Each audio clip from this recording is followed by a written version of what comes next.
Hello, this is Ray Weedell. I'm with Sampson Properties, and in this episode of The Backstory, what I want to discuss is three real estate mantras that we hear all the time that really need to end immediately. They are illogical in today's market. They're said all the time, and you know they're nonsense, and you know that a lot of it is simply sales talk. So in The Backstory, we like to dig behind the scenes, get to the real commentary, what's really important and what the real facts are. And for that, I want to talk about these three. I'm so tired of hearing them that I have to share them with you. Number one, categorizing people by age group.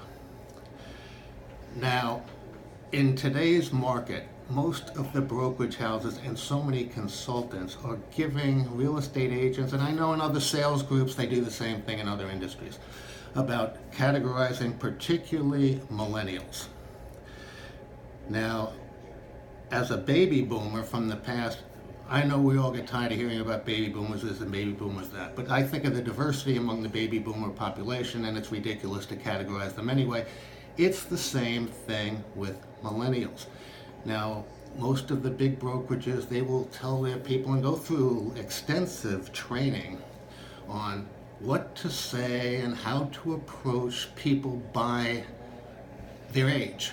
You know, they're categorized 25 to 34, 35 to, it's nonsense.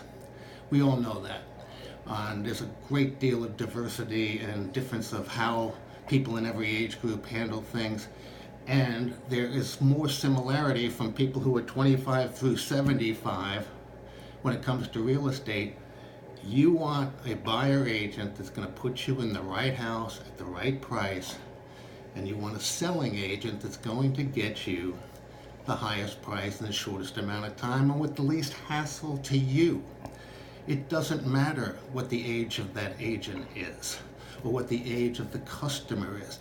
Now, if you're a 25-year-old, you want somebody who's hip and cool and can tell you where all the latest restaurants are as if they know anyway, or somebody who's going to find you the right house in the right place. This is obvious. Now, if I tried to segregate people by gender, by race, by ethnicity, and give these same classes and these same seminars that I hear on age groups, rightfully so, these people would be discredited and just claimed with discrimination. It's the same discrimination to say I should treat a 30-year-old different from a 40-year-old, different from a 50-year-old. No. I am an experienced agent, and I'm trying to be as tech-enabled as possible and try to get the buyers the best deal for their home in the best neighborhood and the sellers the best price for their house. Period. I don't care if they're 30, I don't care if they're 70. And I'm not going to adjust myself to try to be, super cool or whatever. Number two, I hear this all the time. It comes from experienced agents like myself who are not keeping up with the technology and really probably don't want to. If you're, let's say, 45, 50-year-old and over, you know what I'm talking about. You kind of pass off a lot of the technology and a lot of things going on. Say, well, that's something I give to my son and my daughter, and they know this, and that's their thing. And it translates with the experienced agents this way. I know how to negotiate. I know how the people are. I know the neighborhoods. I've been around the block a few times. I've been here 25, 30 years, and they try to turn it into an either-or thing that the younger people don't. And therefore, I don't need to know all this new technology. That's not really what sells houses. That is total baloney. If you're not keeping up with the latest technology and keeping your business running very sharp, and you're not communicating with people, I don't care if they're 70, 75 years old, they are on all of the social media sites. They want you to be tech-enabled also. So, to say that strictly the reason I'm not so tech-enabled is because it's not necessary, and if I do too much automation, I'll be disengaged with the customer. I won't be focused on customer service. Nonsense. Being tech-enabled, being more automated, being more under control, and having your business more under the operation of all the modern things in technology actually makes you more engaged, not less. You have to have both. Number three, the other side of that coin. Online technology will lead to a preponderance of direct sales. Here's an interesting quote I just got from Tom Ferry, that last year there were fewer FSBO sales, for sale by owners, than the year before. The people who are trying to sell their own house have no idea how difficult it is, and eventually will turn to an agent of choice to get the job done for them for simplicity points and all the technical and legal issues that come up, plus the better negotiating skill, and etc. There's so many reasons. But beyond that, I know there are a number of startups that are in various cities trying to connect buyers and sellers directly. That will expand.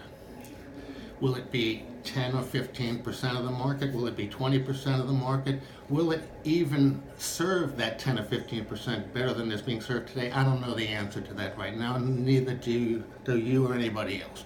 But it is happening. Will it become the preponderance? Absolutely not.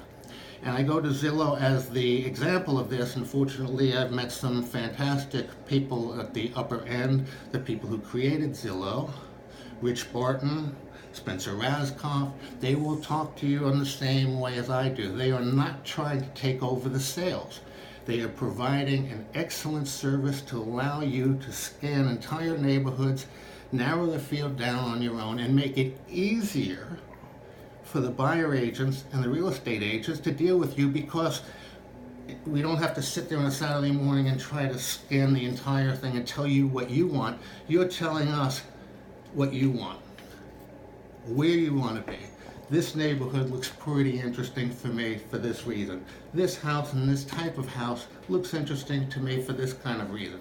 So Zillow, Realtor.com, and the others are making things remarkably easier for the agents to deal with you, not more difficult. And rather than taking away sales, they're increasing sales, because the people buying and the people selling, they want to be with agents who are involved with Zillow Premier Agency, with Realtor.com and the like. And when it comes down to digging deep into the specific neighborhood, Rich Barton will tell you this, Spencer Raskoff will tell you this, so will anybody at Zillow. Get on the ground intelligence from an agent in that region who knows the area and has the experience and knowledge to work with you. And given that 80% of what used to be our preliminary work is generally gone now, it is easier for us to give you the kind of detailed information that can help you, which is most important, and which allows us to do more transactions, which is important to us. And by doing that, it allows us to charge you less money when you're listing your house. There's no need for this. We have to charge 6% because we have so much work to do, when half of the work that people are doing simply doesn't need to be done anymore. So anyway, that's the three things. We need to stop categorizing people. I don't care what your age is, we're going to get you the best house you can get. We're going to sell you at the highest price. We're going to deal with you as we are as individuals. Becoming so automated that you become disengaged is nonsense. I'm going to become more and more automated every day of the week, and I continue to do that. Number three, on the other hand, online technology, it will never, ever take over what I can do for you. I will work with the technology, but at the end of the day, when it comes to negotiating the contract and going through the myriad of things you have to go through on a transaction, which you will probably only do 2 or 3 times in your life. You're not going to be buying and selling homes every 1 year, 5 years, or maybe not even every 10 years. So for this select purchase, this one-time important purchase, I am confident that you will be better off at the end of the day dealing with me than trying to work through it all on your own. It just is almost impossible to do. It takes a lot of luck to do it right. I don't want to rely on luck. I want to rely on skill. And that's what we will do, and that's how I intend to move forward. Thank you very much for listening to this. It's Ray Weedell. Remember, your strategy always matters, your passion always rules, and I look forward to hearing from you. Thank you.